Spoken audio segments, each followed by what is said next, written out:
Bom dia, irmãos. Estamos aqui mais uma vez, para estudar o livro Relacionamentos Autênticos, a revista, Sendo Real em um Mundo Artificial. Vamos orar? Senhor, graças te damos por esse tempo de estudo bíblico, que o Senhor nos oriente, nos ensine, nos mostre, Senhor, através da tua palavra, Pai. Tudo aquilo que o Senhor quer que inunde o nosso coração, que possamos aprender, que possamos aprimorar, melhorar em nossas vidas, Senhor. Possamos crescer cada vez mais em conhecimento e realizando a Tua vontade. É o que te pedimos e agradecemos em nome de Jesus. Amém. Então, irmãos, relacionamentos autênticos, hoje é o estudo 5, tá? Nós vamos tratar aqui da parábola do filho pródigo. Nós vamos estudar essa parábola e entender, o que é essa mensagem através do... O título é Oferecendo Perdão Verdadeiro. Então, o que significa oferecer perdão verdadeiro? Então, assim, o objetivo do nosso estudo aqui hoje é olhar para esse perdão mostrado no filho pródigo através do pai, do filho pródigo, observar através desse estudo por que nós temos dificuldades em oferecer o perdão, entender o perdão de Deus por nós, e procurar imitá-lo e tentar imitá-lo. Listar todos os perdões, sejam coisas grandes ou menores, que Deus derramou, ofereceu perdão sobre nossas vidas, fazer essa lista. Também o objetivo aqui é nós falarmos, das nossas dores, das nossas mágoas, das feridas, que muitas das vezes nos impede de liberar esse perdão. Então, você falar com um amigo, alguém de confiança, e orar a Deus para que Ele, com seu amor perdoador, Ele inunde o nosso coração, tá? Bom, antes eu queria propor para vocês um exercício de autoavaliação. Eu entendo isso necessário para esse estudo. É como se você se olhasse no espelho, você olhasse o seu reflexo no espelho e você se autoavaliar, identificar comportamentos nocivos na sua vida, em você, que podem impactar, o seu relacionamento com Deus e o seu relacionamento com as outras pessoas. Por que disso? Nós estamos estudando a revista Ser Real em um Mundo Artificial, e o assunto de hoje é oferecer o perdão. Então, essa autoavaliação é você se perguntar, não tenho nenhuma pretensão em ser psicóloga, nada disso, mas eu acho importante, eu entendo importante para esse estudo, esse exercício. Você se perguntar, por que eu quero ter sempre a última palavra? Porque eu sou a dona da razão? Por que muitas das vezes eu sou amarga, não escuto o que os outros dizem, a minha palavra é a última e acabou? Estou sempre certa ou certo em tudo? E se perguntar, esse comportamento nocivo, porque é nocivo, é ruim você ter a última palavra, você não escutar a opinião do outro. Isso atrapalha seu relacionamento com Deus, isso atrapalha seu relacionamento com as outras pessoas, Porque como nós estamos tratando de relacionamentos autênticos, relacionamentos reais, e todo relacionamento real, dentro da realidade, tá? E digo isso porque dentro da realidade, porque hoje nós temos a vida do Facebook, a vida do Instagram, e muitas das vezes coisas que as pessoas postam ali sabemos que não é real, é uma aparência, é um mundo de conto de fadas, às vezes a pessoa posta ali que ela tá bem, mas no fundo ela não tá bem. E os relacionamentos verdadeiros, reais, da vida real, eles têm conflitos, existem os conflitos, Esses relacionamentos reais, eles são colocados à prova a todo tempo. Então, nesse relacionamento você pode dizer uma palavra que ofenda alguém, que crie uma tristeza no coração, seja na palavra, seja na atitude, às vezes uma agressão, física, né? Infelizmente, nesses tempos de pandemia em que nós vivemos, as pessoas estão mais próximas, estão juntas, estão convivendo ali a todo tempo, então coisas acontecem, conflitos dentro do lar da família acontecem, inclusive nas famílias cristãs. Isso provoca feridas, então como curar essa ferida? Né? Como é que nós podemos curar essa ferida que é provocada através de uma palavra maldita, não pensada, né? Através de um gesto? Às vezes o silêncio cria uma ferida. E a Bíblia nos diz, né? É o que nós vamos estudar. Ela fala que é o perdão. O perdão cura feridas, né? E só que esse perdão da Bíblia, ele tem um padrão. Que padrão é esse? É o padrão de Deus, né? É o perdão de verdade. Não é aquele perdão de mentirinha, né? Que alguém chega em você e fala: olha, me perdoa, Priscila, tal, eu falei aquilo, não devia ter falado. E você, tá bom, tá bom. Mas às vezes no fundo, você libera aquele perdão, mas você não perdoa de verdade. Você fica ali remoendo, criando aquela amargura, aquele ressentimento com a pessoa, evita falar com a pessoa, evita encontrar a pessoa, né? Você vai criando aquilo dentro de você, isso não é uma deliberação, você não está deliberando o perdão de verdade, né? É um perdão de mentirinha. Então, nós vamos aprender o perdão de Deus, é o padrão do perdão, é o perdão de verdade aqui hoje, tá? Então, o que fazer, né? Nós podemos ser inundados com o amor perdoador de Deus. E nós vamos aprender isso através da parábola do filho pródigo, tá? Então eu vou resumir para vocês rapidamente, né? A parábola do filho pródigo, ele está lá em Lucas, capítulo 15, versículos 11 ao 32. Tá? Então certo homem tinha 2 filhos, né? O filho mais jovem pediu ao seu pai parte da herança e o pai deu. Passado alguns dias, o filho pegou toda a sua herança e partiu para uma terra distante.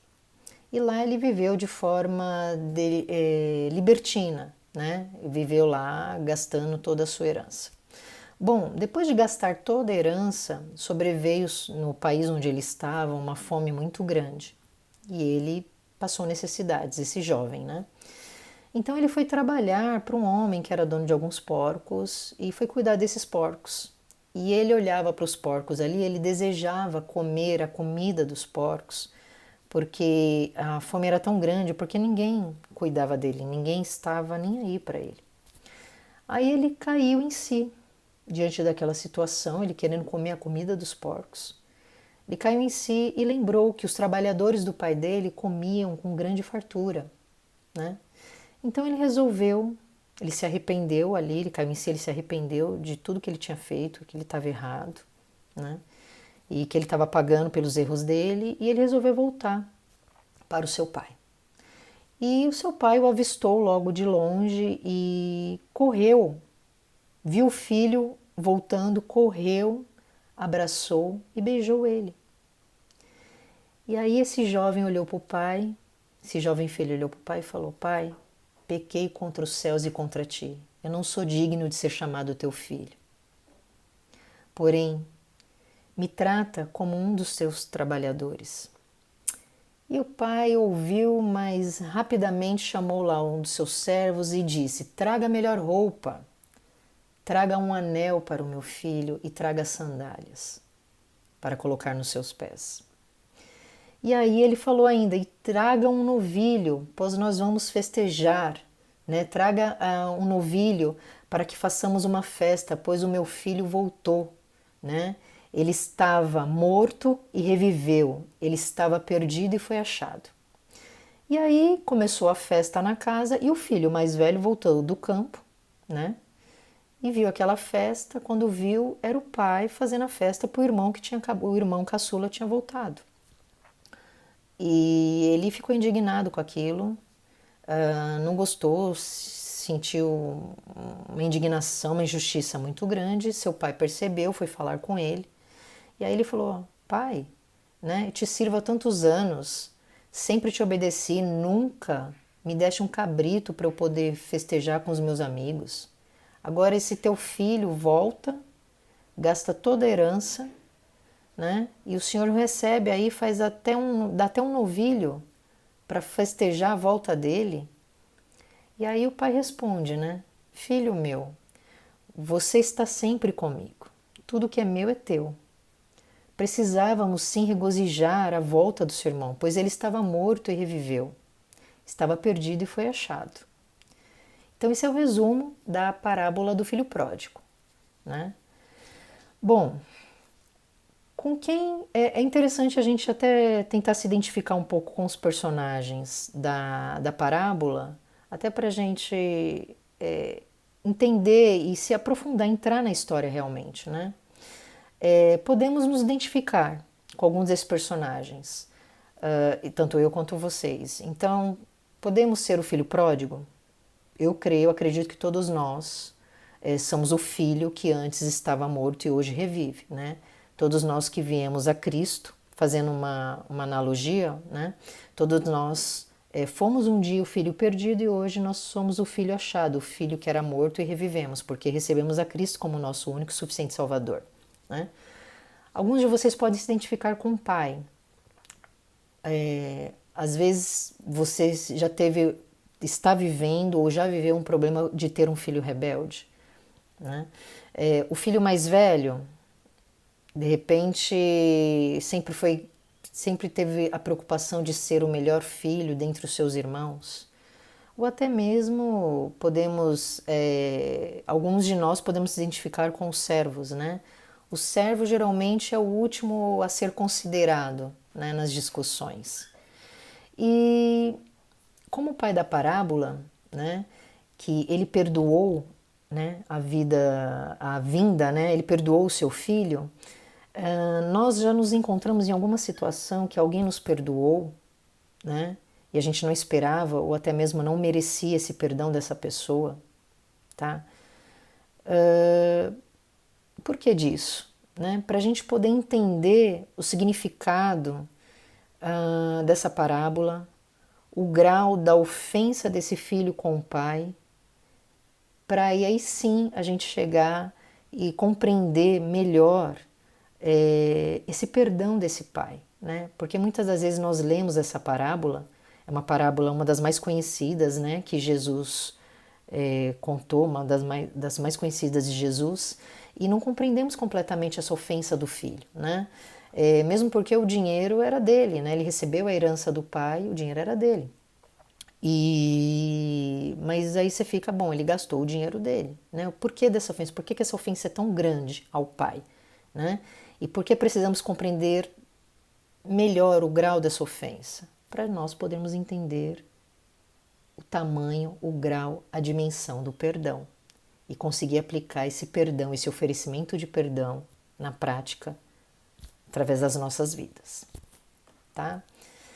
Bom, o contexto cultural da época, só para nós entendermos aí uma informação, né, a mais para nós. Segundo a lei judaica da época, né, quando um pai morria, o filho mais velho herdava 2/3 da herança. E os demais filhos, 1/3, dividiu entre eles. Então o mais velho era melhor beneficiado.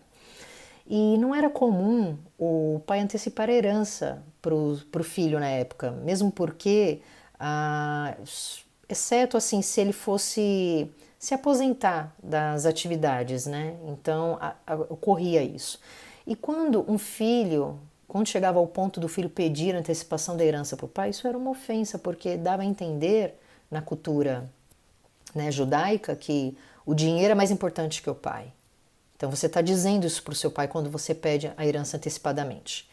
E no caso do filho pródigo, né, além dele passar essa mensagem, ele também foi para uma terra distante, onde ele esbanjou toda a herança que o pai levou, esforçou-se a vida inteira para conquistar, tá? E o perdão do pai, vamos tentar entender aqui o perdão do pai, né, dentro desse contexto cultural aí que nós acabamos de ver. O pai, ele não reagiu à rebeldia do filho caçula, né? Ele não impediu que o filho fosse embora, ele não enviou o dinheiro para o filho enquanto ele estava fora, né? Deixou o filho com a herança que ele foi, deu só a parte dele na herança e não fez mais nada. E ele não cobra, e quando o filho volta, ele não cobra que o filho reconquiste sua confiança novamente. Ele não cobra nada disso. Pelo contrário, Quando eu fiz o resumo do filho pródigo, o que nós vimos? Que ele foi correndo até o seu filho quando avistou ele longe e beijou e abraçou o seu filho e fez uma festa, regozijou-se junto com todos pela volta do seu filho, né? Então esse pai, ele oferece amor, ele oferece confiança e perdão gratuito, né? Graça. Fazendo uma comparação conosco agora. Deus, através do seu filho Jesus Cristo, ele não pediu nada em troca para nós. A partir do momento que nós reconhecemos que Ele é o nosso Senhor e Salvador, que Ele é o Deus das nossas vidas e que precisamos dEle, e viemos até Ele, Ele nos recebe de braços abertos, com amor, com perdão, né? Ele nos traz para o seio dEle, Ele nos traz para o aconchego dEle. E foi isso que esse pai fez, Ele simplesmente perdoou, né? E tem mais, ele presenteou o filho, né? Nós vimos também na parábola que ele presenteou o filho com a melhor roupa, com um anel e com sandálias. Então, a melhor roupa significa o quê? Honra, né? Ele honrou o filho. O outro presente, o anel, significa autoridade, né? É uma procuração.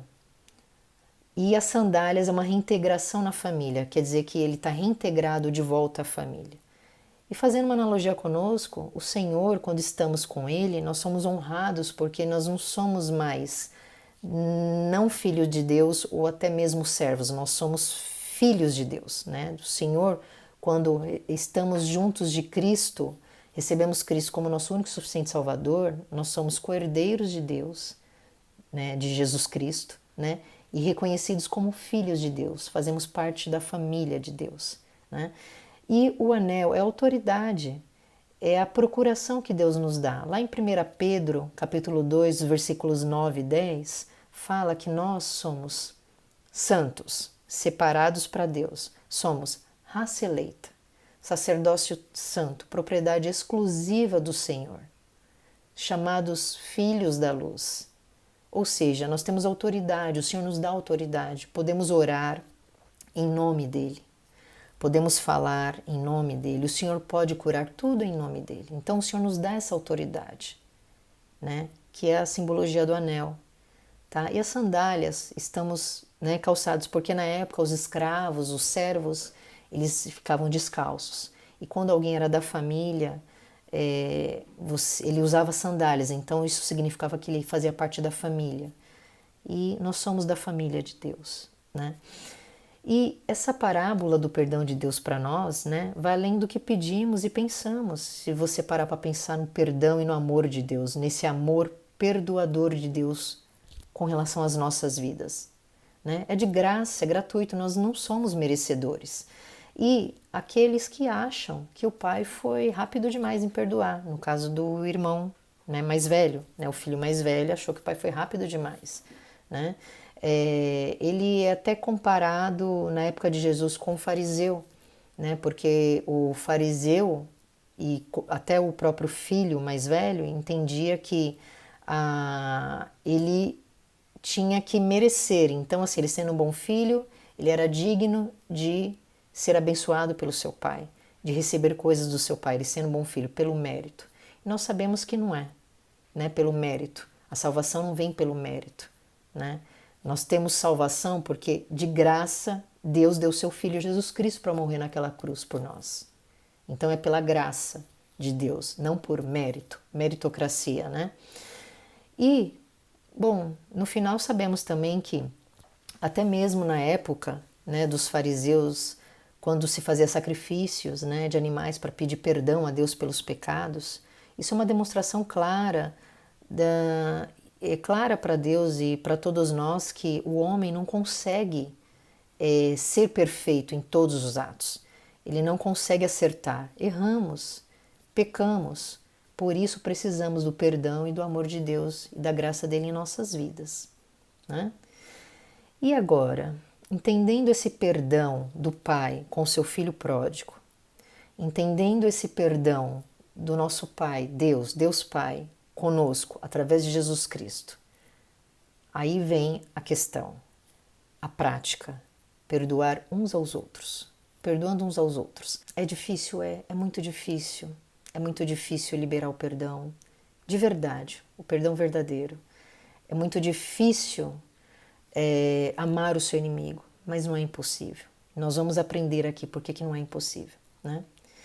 E também sabemos que nós somos infelizes quando não perdoamos, né? Quando não liberamos o perdão.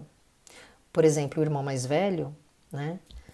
Do filho pródigo lá, né? Do caçula, ele não participou da celebração da festa que o pai estava dando ao irmão, né? Ele ficou corroendo ali, cultivando amargura e ressentimento do pai estar dando uma festa para o irmão que tinha se afastado dele, né? Tinha pecado, tinha ido embora. Ele não se conformava com aquilo, né? E só que o irmão mais velho, ele não estava entendendo, né? E nós também às vezes não entendemos quando nós temos dificuldade de liberar o perdão, que quando não liberamos o perdão, nós não estamos punindo a pessoa que não recebeu o nosso perdão. Nós estamos punindo a nós mesmos, porque nós continuamos cultivando aquela amargura, aquela tristeza, aquela ferida que está dentro do coração e a gente não consegue se libertar daquilo porque a gente não libera o perdão, né? Por conta do nosso orgulho ferido ou por conta das ofensas, não desmerecendo o que nós passamos. Às vezes as ofensas são graves demais, são duras demais, difíceis demais, criam marcas, deixam marcas na nossa vida, na nossa alma, ou até perdemos pessoas por conta dessa ofensa, dessa ferida, né? Não é tão simples assim, mas Deus nos ensina através da palavra dele, e se nós queremos imitar a Deus, nós precisamos entender a dimensão desse perdão, né?